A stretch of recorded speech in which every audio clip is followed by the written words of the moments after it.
Je me présente, je suis Valérie Cuvelier, conseillère à la Chambre d'agriculture de Bretagne en circuit court agritourisme et bienvenue à la ferme. Et je suis basée à Rennes. Donc, je suis chargée de conseiller les agriculteurs et les porteurs de projets en installation agricole dans ces activités d'agritourisme et de circuit court. Et je suis chargée du développement et du suivi du réseau Bienvenue à la ferme et de ses adhérents. Voilà, j'ai souhaité organiser ce webinaire sur le thème des vols sur les exploitations en circuit court. Et donc, j'avais été alertée parfois par des producteurs qui avaient été victimes dans le cadre de leur activité de vente, soit vol de produits, soit vol de caisse, etc. Et donc, j'ai eu connaissance des services de la gendarmerie nationale qui proposent un certain nombre d'appuis et d'accompagnements auprès des agriculteurs pour la prévention des vols et des autres préjudices. Donc, on a la chance d'avoir avec nous aujourd'hui Madame l'adjudante Mathilde Lemort qui va donc intervenir pour expliquer son métier et les services qui sont proposés par la gendarmerie auprès des agriculteurs. Donc, je passe la parole à Madame l'adjudant Lemort. Bonjour, je me représente à nouveau. Donc, je suis l'adjudant Lemort Mathilde, je suis référent sûreté pour la gendarmerie du Morbihan. J'appartiens à une unité spécialisée en prévention des actes de malveillance. C'est une unité qui existe dans tous les départements et qui est au service des professionnels pour répondre aux problématiques de sûreté, notamment. Donc, aujourd'hui, c'est un secret pour personne d'entre vous que vous êtes des cibles régulières de la délinquance. Toutefois, ce n'est pas inéluctable. On va pouvoir voir ensemble aujourd'hui, au cours de ce webinaire, comment vous protéger. D'abord, en commençant par faire l'état des lieux des menaces qui pèsent sur votre activité. Ensuite, sur les moyens de vous sécuriser et ce que peut vous apporter la gendarmerie en termes d'aide pour vous protéger.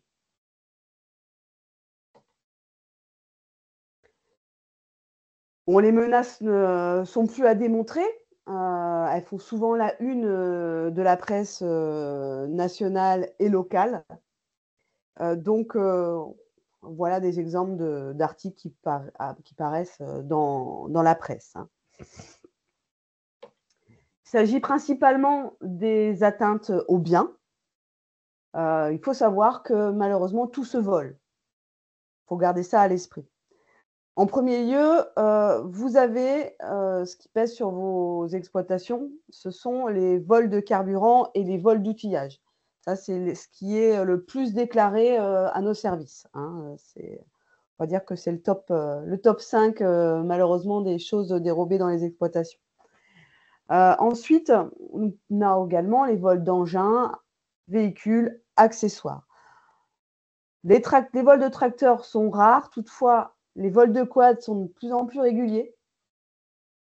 Et les vols d'accessoires, notamment les antennes GPS, vous en avez certainement tous entendu parler, bien que ce soit plutôt du fait de la criminalité en bande organisée. Ça vient souvent de l'étranger.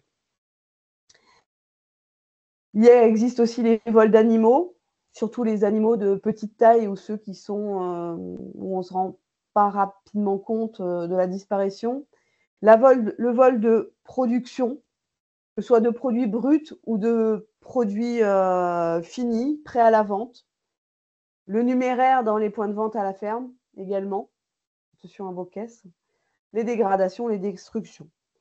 Vos risques seront différents en fonction de votre localisation, si vous êtes isolé ou non, si vous êtes proche d'un grand axe ou non, mais également différents en fonction des caractéristiques de vos installations. Différents en fonction de ce que vous vendez ou produisez, et différents en fonction de l'actualité du moment. Bien entendu qu'à certains moments de l'année, certains produits sont plus prisés que d'autres, donc plus à défendre. Mais les problèmes et les menaces dans les exploitations agricoles, c'est aussi les intrusions à but revendicatif.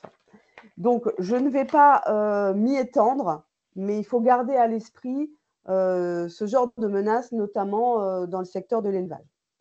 Toutes les mesures que nous allons aborder au cours de ce webinaire vont également vous servir à vous protéger contre cette menace en particulier. Avant de passer aux mesures de protection elles-mêmes, je vais revenir sur une question fréquente de votre profession, c'est la violation de propriété. La violation de propriété n'est pas constituée si l'accès de vos installations est libre.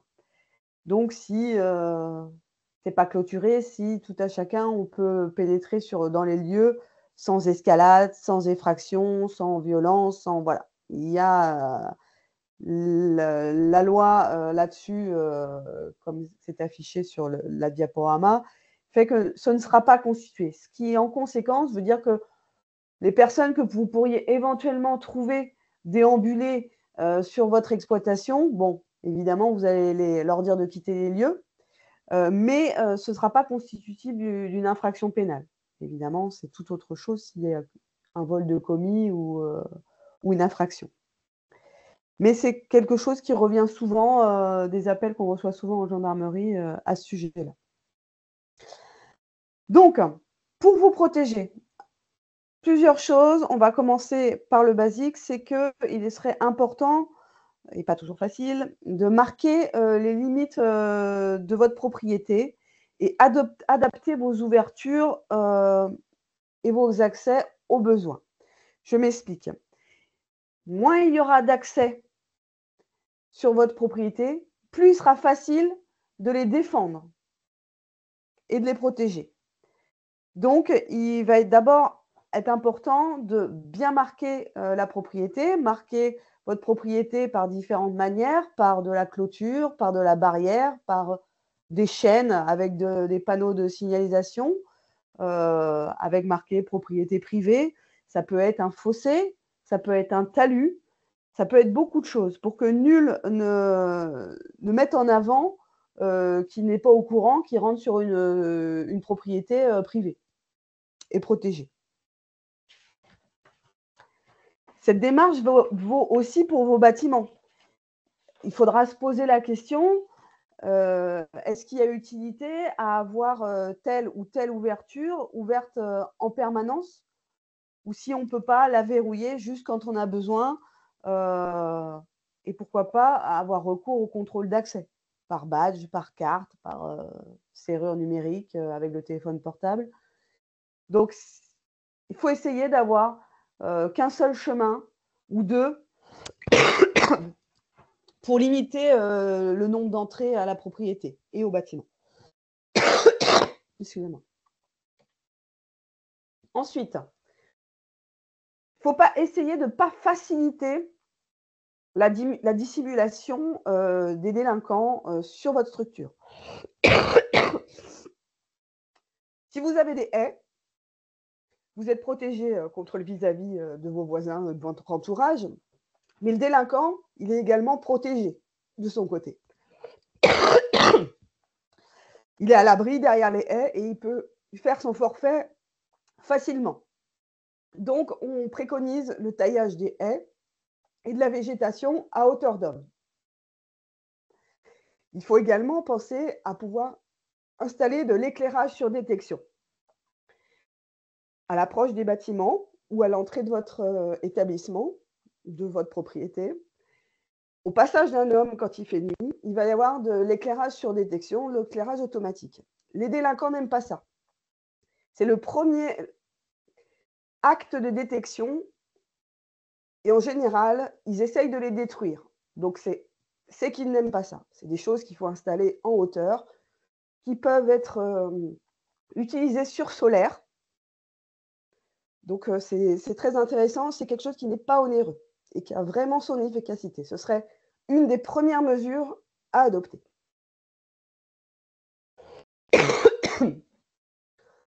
Ensuite, il faudra sécuriser vos bâtiments. Renforcer vos ouvertures ou créer des ouvertures quand c'est possible. Je sais que ce n'est pas toujours évident. Renforcer vos ouvertures en utilisant des cadenas, des cadenas résistants, des barres de renfort intérieures, comme on peut voir sur la diapositive, des bras de force, des verrous. Ça peut être des choses achetées dans le commerce ou alors ça peut être du bricolage. Je sais que dans le milieu, vous êtes bricoleur. Donc, on essaye de faire ça. Je ne sais pas si vous êtes au courant, mais il existe également des cadenas sécurisés qui ne permettent pas une ouverture aisée à la pince Monseigneur, mais qui obligent le délinquant à sortir une disqueuse. Une disqueuse, ça fait du bruit. C'est plus susceptible d'alerter le voisinage ou vous-même si vous habitez à proximité. Donc des cadenas sécurisés, comme vous pouvez le voir en photo, ici, là, je ne sais pas si vous voyez, et des cadenas hurleurs également. C'est des cadenas, quand ils sont coupés, dégradés, il va y avoir une énorme sirène qui va retentir. Tout ça, encore une fois, pour donner l'alerte. Des cadenas également qui peuvent être couplés avec une carte GSM, une carte téléphone, et qui va transmettre une alerte via un téléphone sur vos téléphones, comme quoi le cadenas a été coupé, il y a une intrusion. Donc il existe une multitude de matériaux disponibles en vente libre, principalement, dans les magasins de bricolage, sur Internet. Donc ces méthodes-là à utiliser le plus possible. N'hésitez pas aussi sur vos portes et sur vos bâtiments, que ce soit les portails ou... Désolée, mais on ne voit pas. Excusez-moi. Je regarde. Hein. Qu'est-ce que... Je vois qu'il y a quelqu'un qui a posé une question. Vous voyez pas le PowerPoint? Si, on le voit normalement. J'ai un participant qui me dit qu'il ne le voit pas. C'est bien la page avec les cadenas, c'est ça, hein? Oui, c'est ça. Oui, ben ouais, normalement. Enfin, nous, il est à l'écran, hein. Les autres participants, vous le voyez ou il n'y a que Yannick qui ne le voit pas?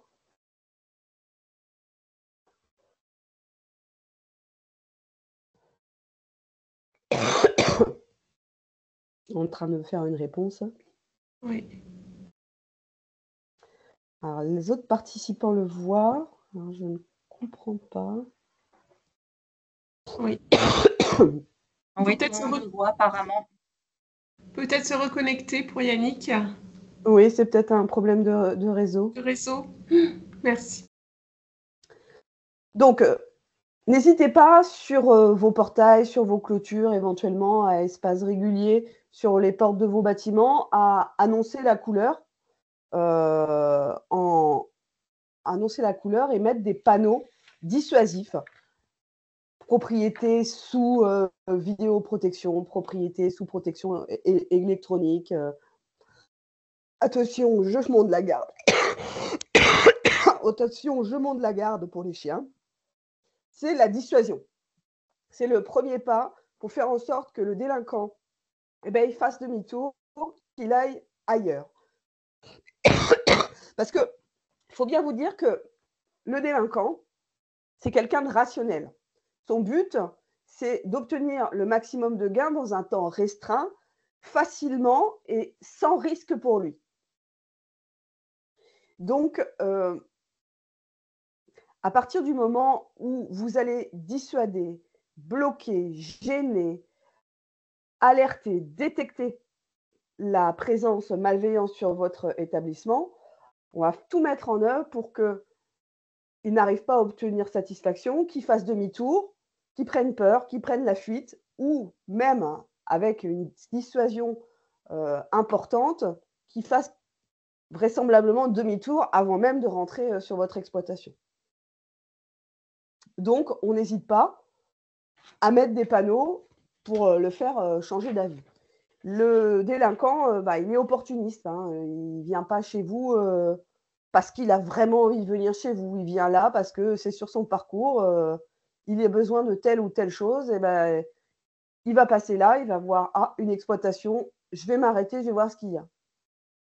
Le but du jeu, c'est qu'en passant devant, ils se disent non, je vais aller ailleurs. Ça a l'air trop compliqué ici. Là, je change de diapo.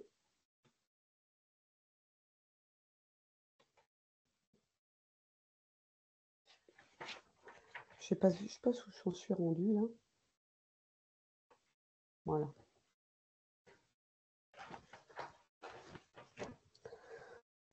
Donc, je vous ai dit, il est important de détecter au plus tôt la présence malveillante sur votre exploitation.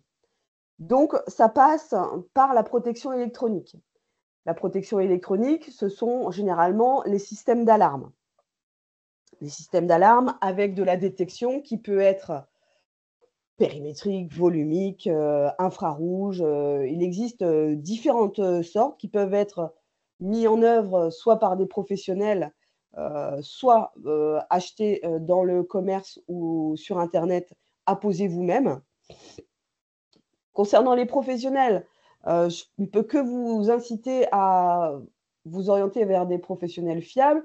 En général, vos banques, vos assurances travaillent avec des entreprises certifiées et spécialisées qui pourront facilement vous renseigner et faire de devis. Sinon, le matériel professionnel que vous pouvez acheter vous-même sur Internet ou en magasin de bricolage, qui sera moins performant, c'est sûr, que du matériel professionnel, mais aussi moins cher et aura son utilité. Donc, les systèmes d'alarme qui peuvent être silencieuses ou non, lumineuses, parfois, dans certaines exploitations. L'alarme est importante parce qu'elle va permettre de mettre en fuite le délinquant avant même qu'il vous ait volé des choses. Vous avez également les caméras de chasse. Je sais que parmi vous, il y en a beaucoup qui connaissent. Maintenant, je peux que vous inciter à prendre des caméras de chasse avec des cartes SIM, des cartes GSM, qui vont vous permettre de vous envoyer en temps réel l'image qui a été détectée. Voilà. Parce que l'important, c'est d'avoir en temps réel les images. Parce qu'on se rend compte que parfois, les caméras de chasse, elles peuvent être dérobées. Et une fois qu'elles sont dérobées, s'il y a seulement les images dans la caméra, vous n'aurez pas d'image. Encore une autre petite astuce pour les caméras de chasse, n'oubliez pas, si vous voulez en mettre une pour protéger un certain point dans votre exploitation, de cacher la diode lumineuse pour qu'elle soit le plus invisible possible, pour pas que soit tenté de vous la voler pour dissimuler les preuves et les images. Voilà. Et la vidéoprotection ou la vidéosurveillance, enfin, qui est un moyen très dissuasif et efficace dans les exploitations.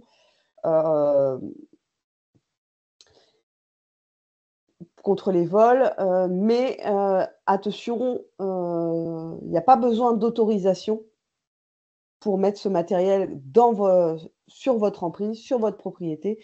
Toutefois, quand vous accueillez du public et que vous filmez du public, c'est le cas notamment pour les points de vente, les boutiques, là, il y a besoin d'une autorisation préfectorale pour utiliser ce matériel, à moins que vous décidez de l'utiliser que la nuit pour protéger votre structure.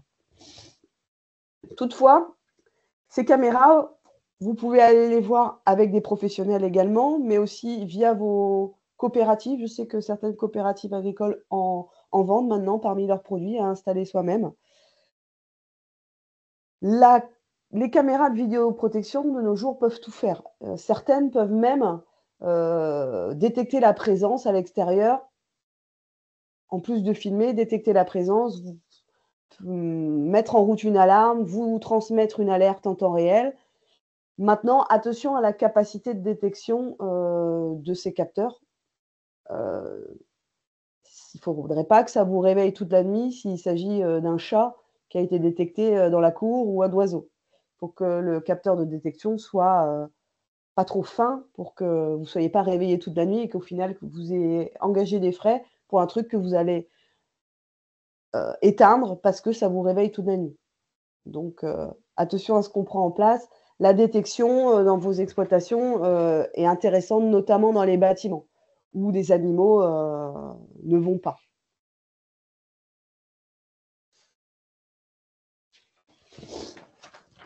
Ensuite, Pour protéger votre matériel, je vous ai dit que c'était notamment l'électroportatif qui était le plus dérobé dans les exploitations.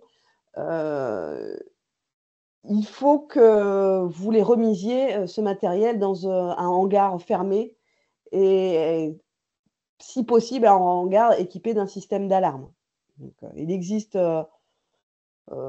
maintenant des armoires sécurisées où on peut les mettre, hein. Tout est bon pour les sécuriser. Une armoire sécurisée, les chaîner. J'ai vu dans certaines exploitations un encagement ou une pièce spécifique dans le hangar où le matériel était rassemblé et installé dans cette pièce qui était sécurisée. Tout est bon pour retarder leur emport par le délinquant. Plus on va mettre des barrières, plus il va dire « Ah non, c'est trop compliqué, je suis là depuis trop longtemps, je m'en vais ». Donc, votre matériel, il est important de relever les numéros de série de votre électroportatif, de votre matériel. Parce qu'en général, vous avez… Attendez, j'ai quelqu'un en salle d'attente. En général, vous avez ces numéros de série particuliers sur la machine, sur les boîtes. Rapidement, les boîtes, elles finissent à la poubelle. Les autres, une fois que la machine est volée, ben voilà, ça revient à venir à la gendarmerie et à déclarer. C'est comme si vous veniez déclarer le vol d'une voiture sans la plaque d'immatriculation, sans le numéro de série de la voiture. C'est pareil. On sera dans l'impossibilité de la retrouver. Donc, quand vous avez un matériel, relevez le numéro de série, mettez ça sur un document chez vous. Vous les aurez à disposition si malheureusement il se passe quelque chose. Marquez aussi votre matériel. Un petit flocage de la société au pyrograveur. Voilà. C'est encore des facilités pour les restituer parce que tous les ans, on retrouve du matériel lors de perquisitions et on est incapable de les restituer aux personnes, faute de numéro de série enregistré, faute de marquage sur ces derniers. Donc, ça va à la destruction, ce qui est bien dommage. Pour les matériels les plus onéreux, il existe des traceurs géolocalisés, notamment pour les quads, les tracteurs, les puces GPS. Voilà, ça existe et ça a permis de résoudre quelques affaires parfois retentissantes. Pour spécifiquement au circuit court, faut protéger vos produits prêts à la vente, votre caisse. Alors, il n'y a pas 36 000 solutions, hein. Il faut que ce soit dans une pièce fermée, si possible avec une alarme, avec des renforts matériels dessus. Donc, du cadenas, des barres de renfort, comme j'ai dit plus tôt. Des frigos, par exemple, il peut y avoir des frigos qui peuvent être équipés de cadenas. Donc, ne pas hésiter. Votre numéraire, votre caisse. Évidemment, moins vous aurez de numéraire, moins vous aurez de préjudice si vous êtes cambriolé. D'où l'importance d'aller régulièrement en banque remettre votre numéraire pour en avoir le moins possible. Le numéraire, si vous devez le laisser sur place, bah, autant investir dans un petit coffre, sceller dans le sol, parce qu'un coffre glissé sous le lit ou par terre sous le comptoir du commerce, si on peut partir dessous rapidement en 2 secondes avec le coffre sous le bras, ça n'a pas d'intérêt. Donc un coffre scellé dans le sol, dans un sol costaud.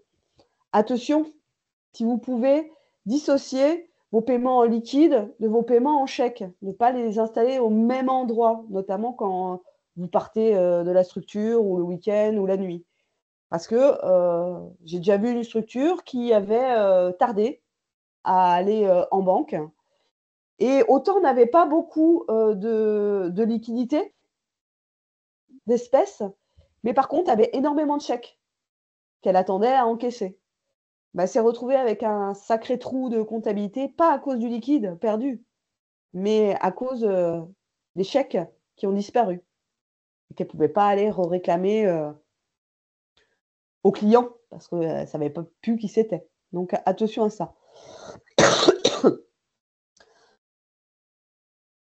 Vous avez également, je vous ai parlé du coffre-fort, mais vous avez votre caisse en elle-même. Vous êtes beaucoup à utiliser des petites caisses métalliques avec petite boîte métallique avec une clé. Attention, c'est pareil ça.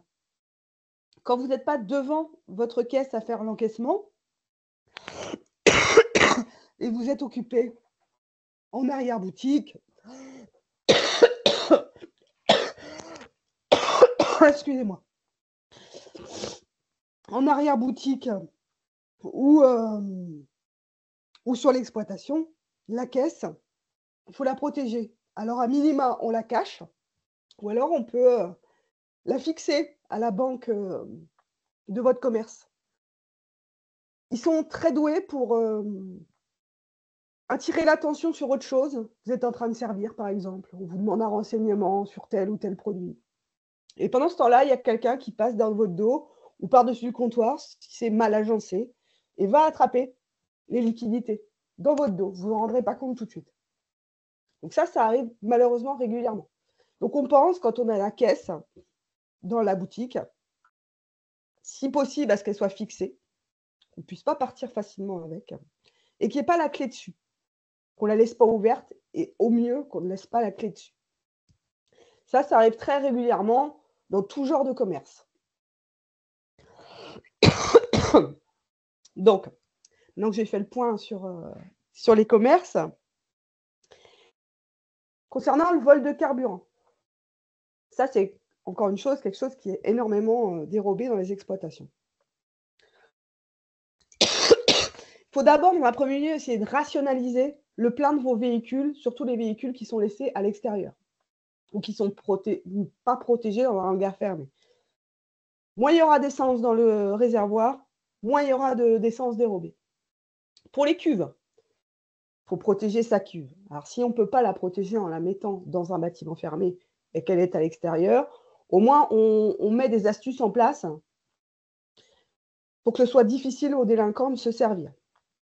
Un coupe-circuit sur le pistolet de distribution.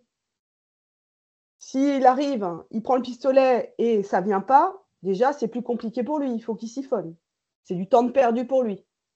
Donc, il suffit de peut-être couper le fusible quand on ne s'en sert pas de la cuve à carburant. Si on a un pistolet, on coupe le fusible, il n'est pas alimenté.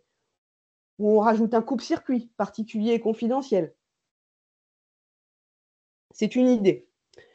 Il existe également des bouchons spéciaux, des cadenas spéciaux pour les bouchons de cuve. Hein. Parce que, évidemment, pour les tracteurs, je ne vous incite pas à fermer le bouchon de la cuve, du réservoir. Parce que ça coûtera plus cher en réparation du bouchon et en réparation du réservoir qu'en carburant. Mais pour la cuve, vous pouvez renforcer le bouchon. Au niveau électronique, il existe également des détecteurs de jauge. Donc, c'est un petit système d'alarme qu'on va mettre dans la cuve. Et quand il y a une perte importante du débit de carburant, ça met une alarme sonore ou ça vous transmet sur votre téléphone. Donc ça, sur Internet, vous pouvez trouver ce genre de technologie.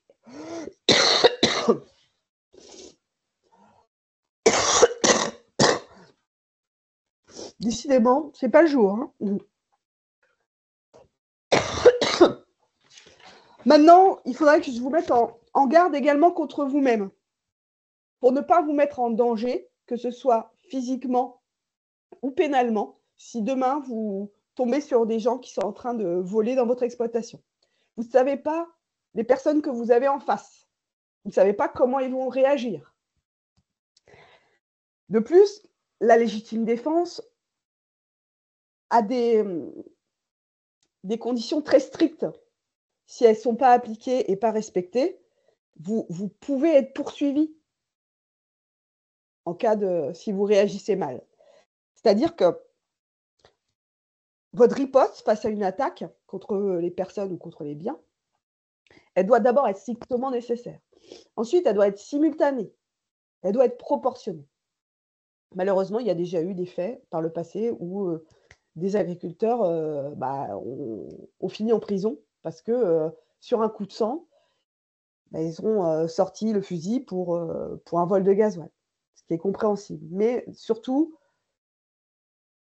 ne vous mettez pas en danger. Ensuite, on parlait pour se protéger des intrusions à but revendicatif. Il y a quelques précautions à prendre, notamment sur la protection de votre image et de votre communication. Il faut faire attention à ce que vous mettez sur les réseaux sociaux, sur votre site internet. Il ne faut pas faire étalage déjà des valeurs que vous avez sur l'exploitation. J'ai un agriculteur un jour qui m'a dit moi, je ne fais pas sur mon site internet, je ne mets pas des photos de mes tracteurs et ceci et cela. Parce que j'ai peur qu'ils viennent, qu'ils voient qu'il y a tel tracteur avec telle antenne GPS, avec telle chose. Voilà. Donc, on fait attention à ces communications. Attention aux propos aussi qu'on peut tenir sur Internet, sur les réseaux, pour ne pas attirer l'attention de certains groupes revendicatifs. Ensuite, il faudra être vigilant aussi avec les employés sur votre structure, vigilant à l'usage des téléphones portables, des vidéos. Ça, il faudra faire attention lors de l'établissement de votre contrat avec votre employé, sur la confidentialité, sur l'usage des réseaux. Ensuite, lorsque vous faites des visites d'élevage, par exemple, on vous incite à bien préparer votre circuit de notoriété afin de montrer que ce qui va mettre en valeur votre exploitation.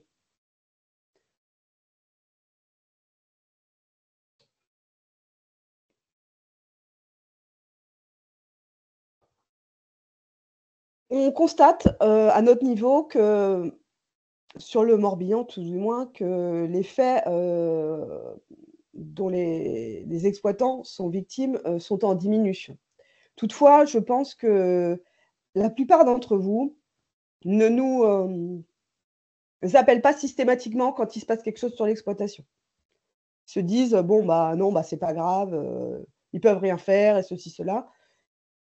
Quoi qu'il se passe sur votre exploitation, comportement suspect, quelque chose qui disparaît, quelque chose qui est dégradé, même si vous savez très bien que vous n'allez pas déposer plainte ou que votre assurance ne va pas fonctionner, peu importe, faites le 17 et mettez-nous au courant. Nous, si on ne sait pas, on peut moins bien protéger. Si on ne nous dit pas qu'il se passe des choses à tel endroit, on ne risque pas de pouvoir orienter nos services par la suite. Donc, quoi qu'il arrive, un appel au 17.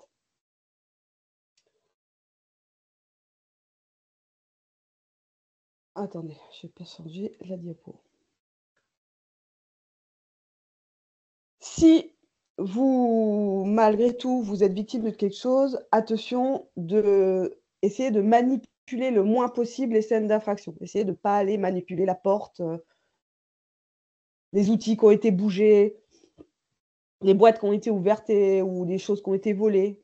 Parce que c'est pas que chez NCIS, c'est pas comme à la télé, pas qu'à la télé, on fait des relevés d'empreintes quand c'est possible, que ce soit des empreintes ADN ou des empreintes papillaires. Donc, on a besoin de ça après pour avoir une chance de mettre la main dessus. Donc, essayez de ne pas souiller la scène d'infraction. Et ensuite, il faut essayer le plus possible de déposer plainte.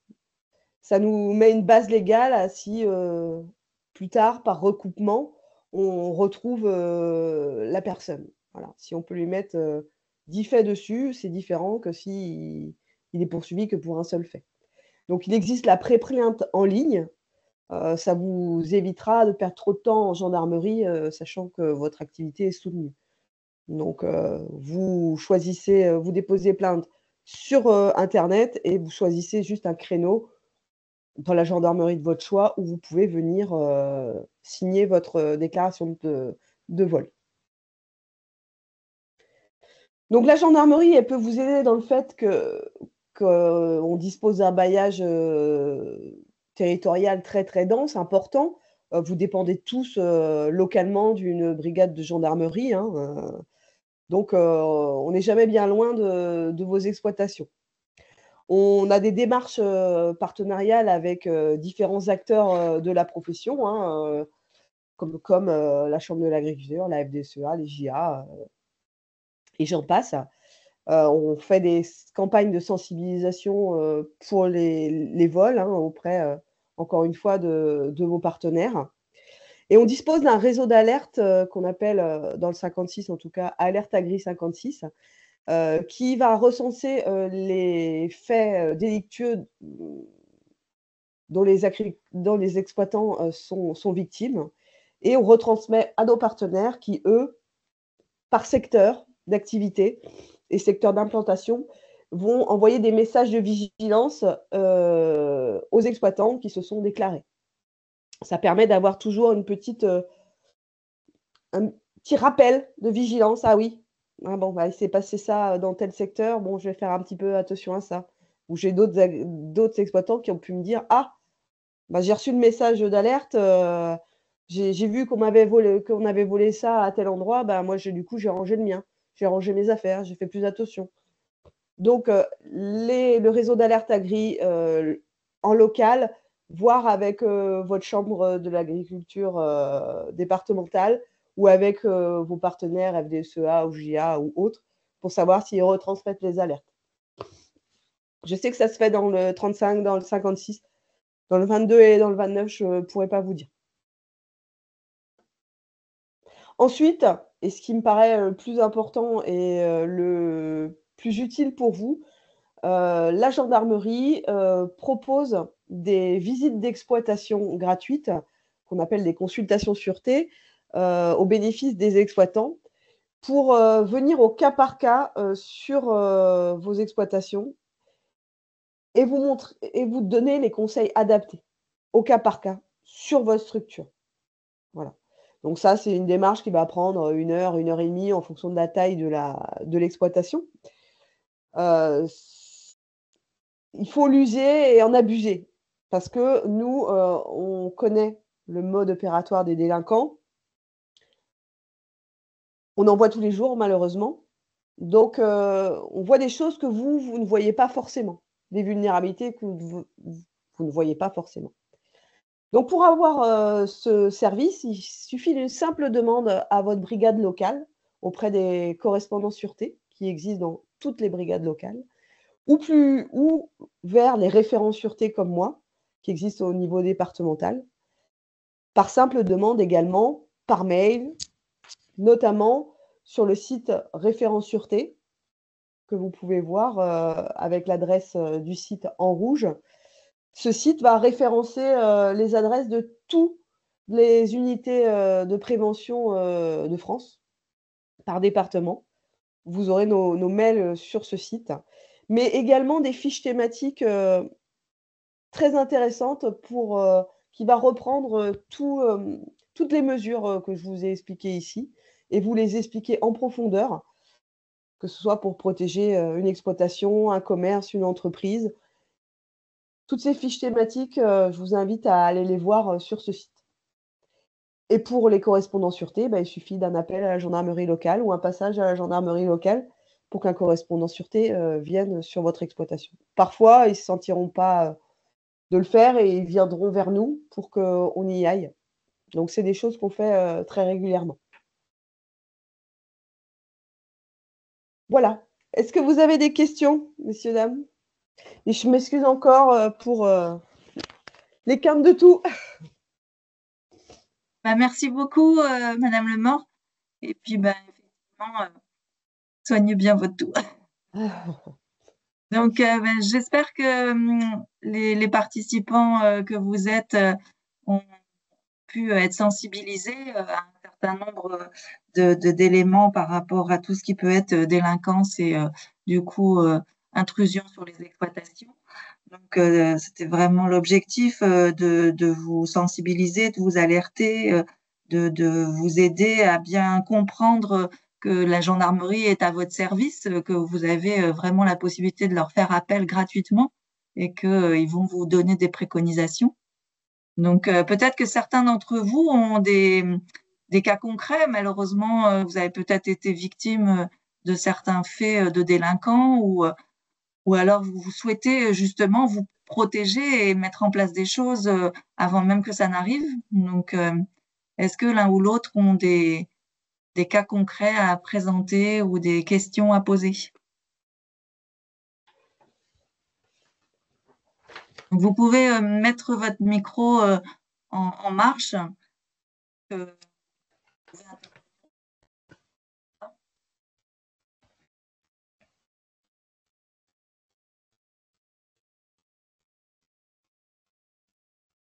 Personne n'a mis de questions écrites dans la conversation, dans le chat.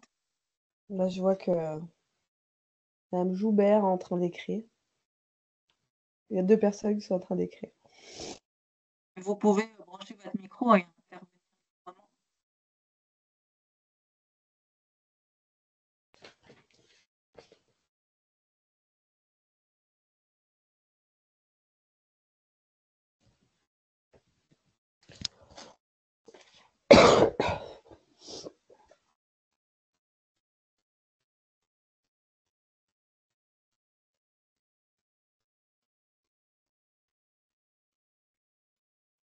Non, ils préfèrent écrire.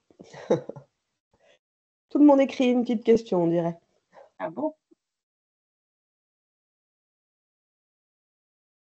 Je vois qu'une seule personne, c'est Madame Joubert, oui, qui a écrit.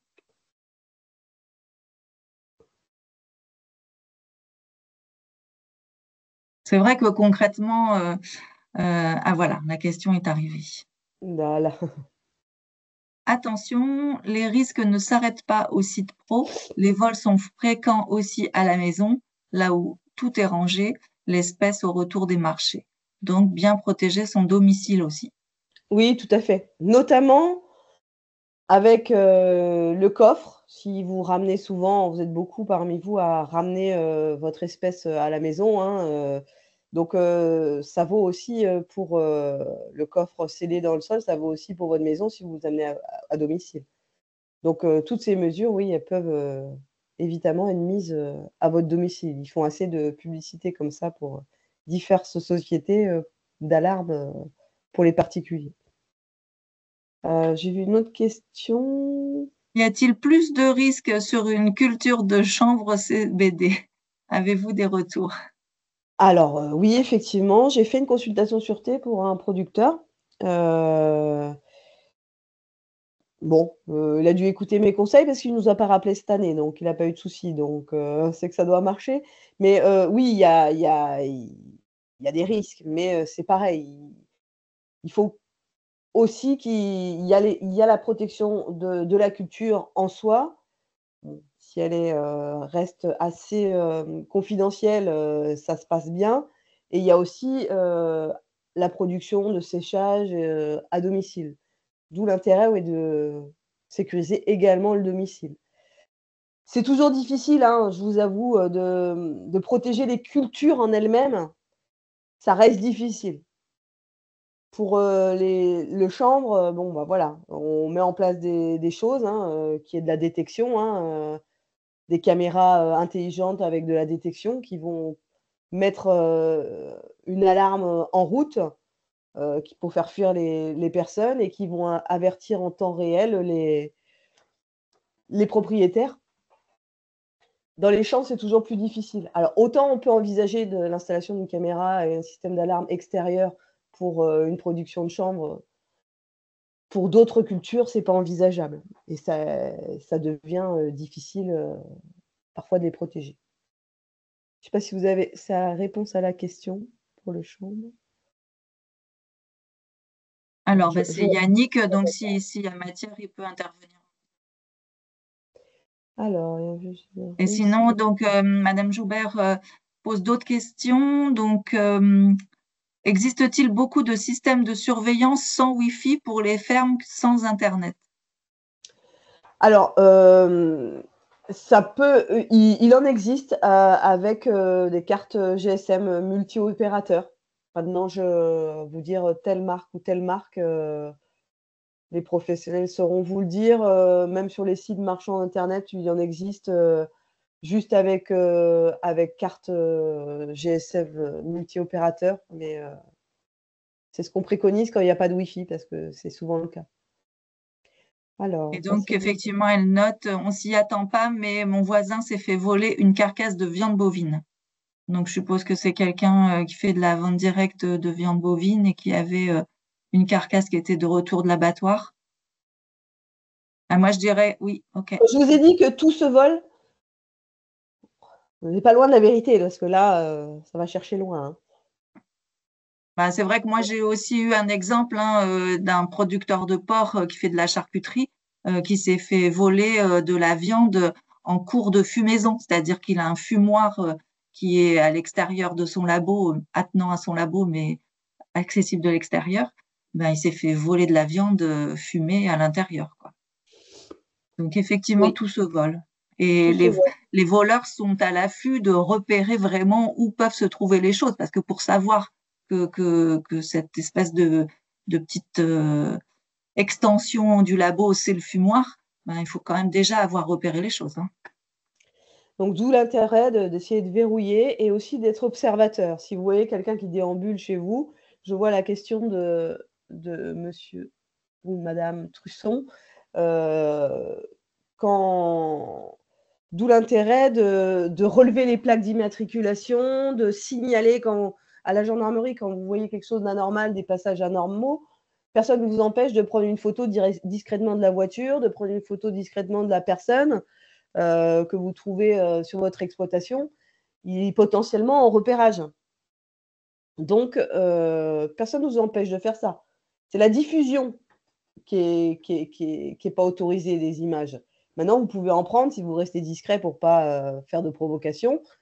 Voilà, comme ça, vous aurez des éléments s'il se passe quelque chose. Donc, pour les ferrailleurs ou qui viennent sur les fermes, oui, il faut le signaler, il faut essayer de prendre des plaques, voire même des photos discrètes si vous le pouvez.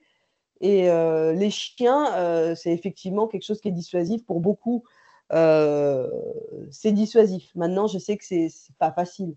Hein, faut que le chien il soit bien dressé, que ceci, que cela. Et parfois, ils sont maltraités hein, par les délinquants, hein, les chiens. Mais c'est très dissuasif. Sans Wi-Fi. Voilà.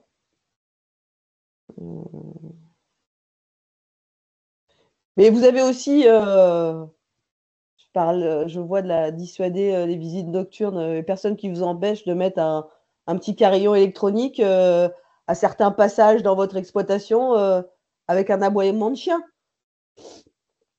Voilà, c'est pas un chien, mais c'est une sorte de petite alerte qui peut faire peur et faire partir. Tout est bon, hein, toute petite astuce est bonne pour pas qu'il reste sur place. Alors c'est vrai, je me souviens, Madame Lemort, vous insistiez aussi sur le fait d'adopter une posture, hein, c'est-à-dire de vraiment essayer de penser autrement enfin, l'organisation de son travail, l'organisation de l'exploitation pour avoir, je dirais, une posture de vigilance en fait. Oui, tout à fait.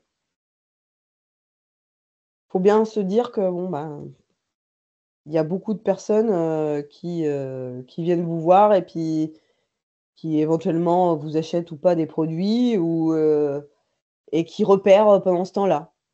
Donc, il faut faire en sorte que ne pas leur donner envie de venir sur votre exploitation voler, quand ils lèvent la tête, dire ouais, c'est bien protégé ici. J'ai pas d'ouverture pour commettre rapidement quelque chose, donc je viendrai pas ou j'irai ailleurs. J'irai chez le voisin. Pas sympa pour le voisin, mais bon. Si malgré tout ils viennent, il faut faire en sorte de rajouter petit à petit, étape par étape, des mesures qui vont faire peur ou ralentir leur progression. ralentir le fait d'emporter du matériel.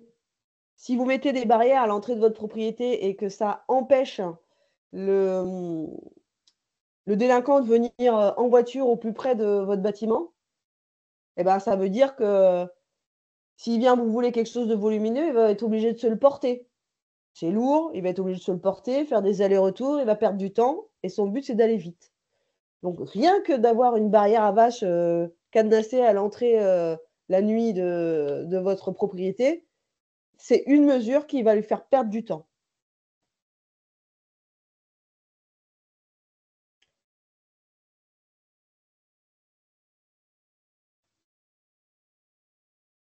Alors, donc, plusieurs notes, merci. Merci beaucoup, ça a été très intéressant. Donc, du coup, je pense que vous avez apporté des informations pertinentes et des pistes de solutions. Et donc, surtout, il faut vraiment retenir de ne pas hésiter à contacter sa brigade de gendarmerie locale pour n'importe quelle question douteuse par rapport à ce que vous avez vu, remarqué ou ce qui s'est passé. Il n'y a pas d'hésitation à avoir. Il y a vraiment des personnes référentes de sûreté qui sont formées pour vous aider, quoi. Et sur le site référent sûreté,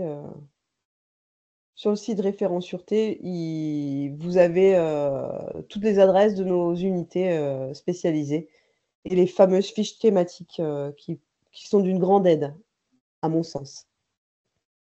Oui, voilà, donc il y a peut-être encore des informations complémentaires dans ces fiches que vous allez trouver. Voilà. Très bien. Bon, apparemment, je pense que les questions ont été posées. Il n'y en a plus. Tout le monde a l'air partant pour mettre des choses en application. En tout cas, ça vous a semblé intéressant. Bon, merci beaucoup. À vous aussi de m'avoir écouté. Très bien. Eh ben, donc, on va clôturer maintenant. Donc, merci beaucoup à Madame l'adjudante Lemort pour toutes ces présentations très, très pertinentes et très, très précises. Donc, voilà, si effectivement, maintenant vous êtes à même d'être contacté peut-être par des participants, et puis sinon vos collègues dans les brigades locales ou bien à l'échelon départemental. Donc, bonne fin de journée à tous. Merci et n'hésitez pas, selon vos besoins, à reprendre contact.